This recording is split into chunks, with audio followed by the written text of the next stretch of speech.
देव की जय, संत समाज की जय, भक्त समाज की जय। परम पूजनी साहिब जी, अर्चनी वंदनी संत समाज, धर्म प्रेमी सज्जनों एवं भक्तिमती माताओं, आप लोगों के समक्ष मेरे लिए आज्ञा हुई है, सो कुछ देर अपना विचार रखने जा रही हूँ। सदगुरु कबीर साहिब जी पद में कहते हैं, आपन कर्म न मेटो जाई, कर्म का लिखा मिटे धो कैसे, जो युग कोटि सिराई। सदगुरु कबीर साहिब जी कहते हैं कि चाहे करोड़ों युग बीत जाए, लेकिन हम सबको अपने कर्मों का फल एक न एक दिन भोगना ही पड़ेगा। चाहे वह व्यक्ति राजा हो, चाहे रंक हो, गृहस्थ हो या विरक्त हो, बूढ़े हो या बालक हो, स्त्री पुरुष जो भी व्यक्ति हो, सबको अपने अपने कर्मों का फल एक न एक दिन भोगना ही पड़ेगा। बड़े बड़े राजे महाराजों को भी अपने कर्मों का फल भोगना पड़ा। यहाँ तक देवता कहलाने वालों को भी अपने कर्मों का फल भोगना पड़ा। कहते हैं कि श्री राम जी का विवाह संपन्न करने के लिए 3 लोग आए थे, विश्वामित्र, वेदव्यास और सतानंद। 3 लोग मिलकर श्री राम जी का विवाह संपन्न किए, लेकिन श्री राम जी और माता सीता के जीवन में एक पल भी सुख नहीं आया। वे हमेशा दुखी ही रहे। कहते हैं कि श्री रामचंद्र जी तीनों लोगों के कर्ता थे, लेकिन उसने राजा बलि को छिपकर बाण मारे थे। इसलिए जब कृष्ण अवतार में कृष्ण अपने घर के दुख से जब पीड़ित थे, घर के कलह से दुखी होकर वे जंगल में जाकर एक स्थान पर शांत बैठे थे, ध्यान में बैठे थे। तभी एक शिकारी अपना शिकार समझकर उस पर बाण छोड़ दिए। कहते हैं कि विष्णु जी नारद मुनि का मुख को बंदर का बना दिया। नारद जी जिस स्त्री को चाहते थे, उसी को विष्णु जी अपना बना लिए, अपना रख लिए। तो नारद जी उसको श्राप दिए कि तुम भी स्त्री के वियोग में जब राम के रूप में वन वन भटकोगे, तो स्त्री के वियोग में तुम वन वन भटकोगे। और कहते हैं कि श्री कृष्ण जी ने शिशुपाल की भुजा उखाड़ दी थी, तो उसे भी अपने कर्म के अनुसार जगन्नाथ में लूले होकर बैठना पड़ा। और भगवान शंकर को कहते हैं कि उसे शंकर को भिखारी कहते हैं। जैसे उसके पास ना पहनने के लिए कपड़े थे, न मकान थे। इस प्रकार वे दूसरों को खुद वर देते हैं, लेकिन अपने लिए ना मकान बना सके, ना एक कपड़ा पहन सके। और पार्वती को बांझ न कहिए, पार्वती से एक भी पुत्र पैदा नहीं हुए। तो इस प्रकार देवता कहलाने वालों को भी अपने कर्मों का फल भोगना पड़ा। तो हम लोगों को भी हम जैसा करेंगे वैसा फल एक न एक दिन अवश्य ही भोगना पड़ेगा। सदगुरु कबीर साहिब जी कहते हैं, कबीर कमाई आपनी निष्फल कभी न जाए, बोया पेल बबूल का आम कहाँ से खाए।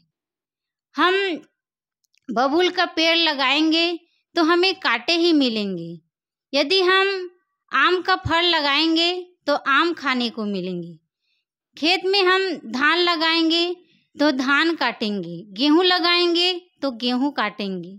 इसी प्रकार हम अपने जीवन में क्या बो रहे हैं, अच्छा कर्म कर रहे हैं या बुरा कर्म कर रहे हैं, हमें इस पर ध्यान देना चाहिए, क्योंकि हम जैसा करेंगे वैसे ही हमारा जीवन बनता जाता है, वैसे ही हमें सुख दुख मिलता है। तो हमें अच्छा कर्म करना चाहिए, अच्छे कर्मों की गठरी इकट्ठा करना चाहिए। एक राजा था, वह अपने 3 सैनिकों को बुलाता है और तीनों को कहता है, एक एक थैला देता है और कहता है कि तुम तीनों अलग अलग बाग से एक एक थैला फल लेकर आना। वह तीनों सैनिक अलग अलग बाग में चला जाता है। तीनों के मन में अलग अलग विचार उठते हैं। पहला जो सैनिक था वह सोचने लगा, मैं अपने राजा के लिए अच्छा अच्छा फल ताज़ा ताज़ा तोड़कर ले जाऊंगा, और वह अच्छा अच्छा मीठा मीठा ताज़ा फल तोड़कर अपने थैला में रख लेता है। दूसरा नंबर का सैनिक था, वह सोचता है कि मीठे मीठे फल तो उसे मिलता नहीं है, वह कच्चे कच्चे मीठे थोड़ा थोड़ा फल अपने थैले में रख लेता है। और जो तीसरे नंबर का सैनिक था, वह सोचता है कि राजा मेरा थैला देखेगा तो नहीं, ऐसा सोचकर वह जल्दीबाजी में कुछ सड़े गड़े और पत्ते मत्ते जो थे सब अपने थैले में रख लेता है। और तीनों जने अब राजा के दरबार में पहुंच जाते हैं। तो राजा तीनों का थैला तो नहीं देखते हैं, लेकिन तीनों को कहते हैं, मैं तुम तीनों को 3 महीने के लिए अलग अलग जेल में भेज रहा हूँ। तुम वहाँ रहकर जो अपने पास रखे हो उसी को खाना, और अन्य कुछ नहीं मिलेगा। तो जो पहले नंबर का सैनिक था, तो उसके पास तो फल रखे थे, तो उसका समय तो अच्छा बीत गया। और जो दूसरे नंबर का था, उसके पास तो कुछ कच्चे पक्के फल थे, तो कुछ दिन पक्के फल खाए, फिर कच्चे फल खाए, कुछ दिन में वह बीमार हो गया। और जो तीसरे नंबर का सैनिक था, उसके पास तो अच्छे फल थे नहीं, तो वे कुछ दिन में बीमार पड़ गए और मर गए। तो इस प्रकार हम अपने जीवन में क्या ग्रहण कर रहे हैं, इस पर हमें ध्यान देना चाहिए। हम कौन सी अच्छे या बुरे क्या इकट्ठा कर रहे हैं, इसको हमें ध्यान देना चाहिए।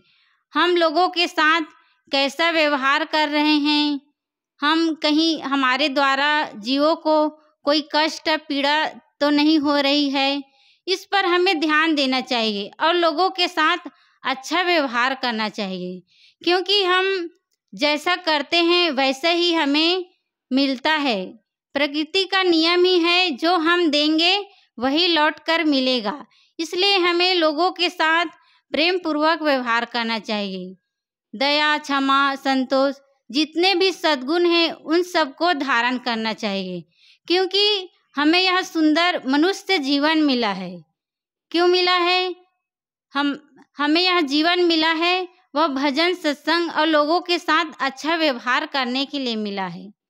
लेकिन हम मनुष्य जीवन को पाकर क्या कर रहे हैं? कहीं चोरी कर रहे हैं, कहीं डाका डाल रहे हैं, घूसखोरी, बेईमानी, इस प्रकार से हम गलत कर्म कर रहे हैं। हम गलत कर्म करते हैं और सोचते हैं कि हम गलत कर्म के बदले में हम चाहते हैं कि हम कहीं गंगा स्नान कर ले तो हमारे पाप कट जाएंगे, कहीं दान पुण्य कर ले। इस प्रकार हम गलत कर्म करने के बाद इससे बचने का उपाय सोचते हैं, लेकिन ऐसा होने वाला नहीं है। यदि हम गलत कर्म करेंगे तो उसका फल हमें एक न एक दिन भोगना ही पड़ेगा। जो व्यक्ति अच्छा कर्म करता है वह अंतिम समय में सुखपूर्वक उसका शरीर जो है छूटता है, उसे कोई प्रकार का दुख पीड़ा कष्ट नहीं रहता है, उसे पश्चाताप करना नहीं पड़ता है। जो गलत कर्म करता है वही व्यक्ति दुखों का सामना करता है। वह खाट में पड़े पड़े पश्चाताप करता है कि हे भगवान, मेरा शरीर कब छूटे। इस प्रकार वे दुखी रहते हैं, कष्टों का सामना करते हैं। तो हम सबको चाहिए कि हम भी अच्छे कर्म करें, जिससे हमारा जीवन अच्छा बन सके, क्योंकि अच्छे बुरे कर्म ही हमारे साथ जाने वाला है। तो मैं कह रही थी कि आपन कर्म न मेटो जाए। हमें अपने कर्मों को पर ध्यान देना है। कर्म ही हमारा साथ जाने वाला है। तो इतना ही कहकर मैं अपनी वाणी को विराम देती हूँ। बोलिए सद्गुरु देव की जय।